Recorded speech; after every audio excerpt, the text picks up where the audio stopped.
ನಟ ಅಜಿತ್ ಅವರಿಗೆ ರೇಸಿಂಗ್ ಅಂತಂದ್ರೆ ಬಹಳ ಇಷ್ಟ ಅನ್ನೋದು ಅವರ ಅಭಿಮಾನಿಗಳಿಗೆ ಗೊತ್ತೇ ಇದೆ. ಅಜಿತ್ ರೇಸರ್ ಆಗಿದ್ದು ಈಗಾಗಲೇ ಹಲವು ಅಂತಾರಾಷ್ಟ್ರೀಯ ರೇಸಿಂಗ್ ಸ್ಪರ್ಧೆಗಳಲ್ಲಿ ಭಾಗವಹಿಸಿದ್ದಾರೆ. ಶೂಟಿಂಗ್ ಗ್ಯಾಪ್ ಸಿಕ್ಕರೆ ಸಾಕು ಕಾರ್ ಹತ್ತಿ ರೇಸಿಂಗ್ ಮಾಡೋದಕ್ಕೆ ಹೋಗ್ತಾರೆ. ಕಾರ್ ಅಷ್ಟೇ ಅಲ್ಲ, ಬೈಕ್ ರೇಸಿಂಗ್ ಕೂಡ ಮಾಡ್ತಾರೆ.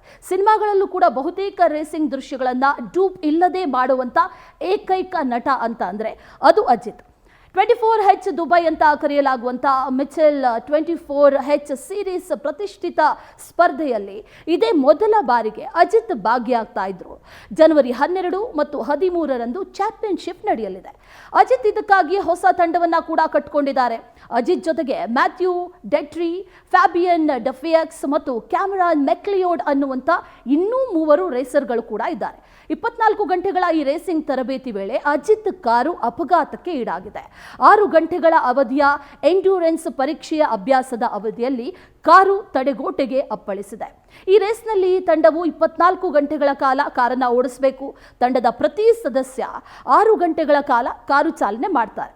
ಈ ಸಂದರ್ಭದಲ್ಲಿ ಅಜಿತ್ ಚಲಾಯಿಸ್ತಾ ಇದ್ದಂತಹ ಕಾರು ಪಲ್ಟಿಯಾಗಿದೆ. ಜಸ್ಟ್ ಮಿಸ್ ಅನ್ನುವಂತೆ ನಟ ಅಜಿತ್ ಪ್ರಾಣಾಪಾಯದಿಂದ ಪಾರಾಗಿದ್ದಾರೆ. ಪರೀಕ್ಷಾ ಅವಧಿ ಮುಗಿಯೋ ಕೆಲವೇ ನಿಮಿಷಗಳ ಮೊದಲು ಈ ಘಟನೆ ನಡೆದಿದೆ. ಅಜಿತ್ ಓಡಿಸ್ತಾ ಇದ್ದಂತಹ ಕಾರು ತಡೆಗೋಡೆಗೆ ಅಪ್ಪಳಿಸುವ ವಿಡಿಯೋವನ್ನ ಅವರ ತಂಡ ಬಿಡುಗಡೆ ಮಾಡಿದೆ. ಗೋಡೆಗೆ ಅಪ್ಪಳಿಸಿ ಕಾರು 7 ಬಾರಿ ತಿರುಗಿ ಕೆಳಗೆ ಬಿದ್ದಿದ್ದು, ಆ ಬಳಿಕ ಅವರನ್ನ ರಕ್ಷಣೆ ಮಾಡಿ ಆಂಬ್ಯುಲೆನ್ಸ್ನಲ್ಲಿ ಆಸ್ಪತ್ರೆಗೆ ಕರೆದೊಯ್ಯಲಾಗಿದೆ. ಈ ಘಟನೆಯಲ್ಲಿ ಅಜಿತ್ಗೆ ಯಾವುದೇ ಗಾಯ ಆಗಿಲ್ಲ, ಅವರು ಆರೋಗ್ಯವಾಗಿದ್ದಾರೆ. ಈ ಘಟನೆ ನಡೆದಾಗ ಅವರು 180 ಕಿಲೋಮೀಟರ್ ವೇಗದಲ್ಲಿ ಚಾಲನೆ ಮಾಡ್ತಾ ಇದ್ರು ಅನ್ನುವಂಥ ಮಾಹಿತಿ ಕೂಡ ಇದೆ. ಇನ್ನು ಕಾರು ಆಕ್ಸಿಡೆಂಟ್ ದೃಶ್ಯವನ್ನ ನೋಡಿದಂತಹ ಅಭಿಮಾನಿಗಳು ಶಾಕ್ ಆಗಿದ್ದಾರೆ.